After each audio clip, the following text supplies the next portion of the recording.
a really rough but also interesting at the same time background with slight color variations, a lot of different brushes, and in this case trying to use a lot of kind of streaky, strokey brushes that really give you an oil painting feel, and also give myself a sense of the gesture that I want this painting to have. Most of the time for me, the model's pose determines this ahead of time, because poses have gestures to begin with. You can't get away from it. Whether you're directing the model to create that gesture or they're just coming up with it on their own, it works both ways.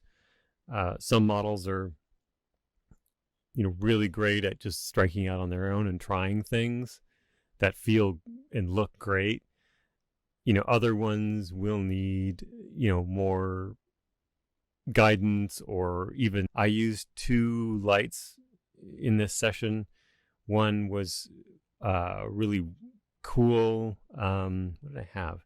I think I did have a leaf filter, which is a transparent piece of plastic that's slightly colored, and they're they use for Hollywood lights and so forth. They withstand the heat of a strong light. Even though I believe I was just using, I think back.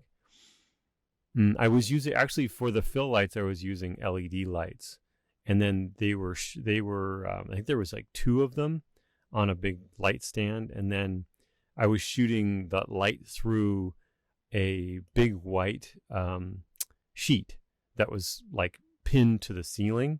So imagine a sheet hanging down from the ceiling and then the light going through that. And that,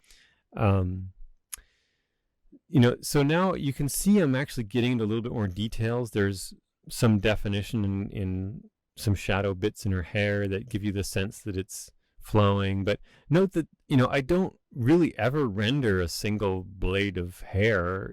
I imply it by using a brush with a lot of bristles, but that's as close as I get. It almost, in the finished version, it's almost, I don't know if it's any more tight than this.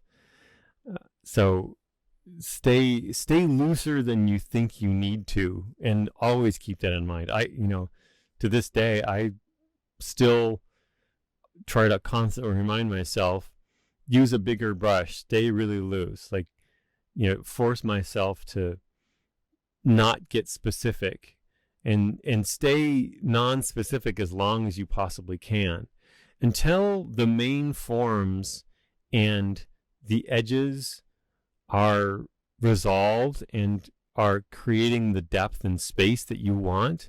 Don't put any details in.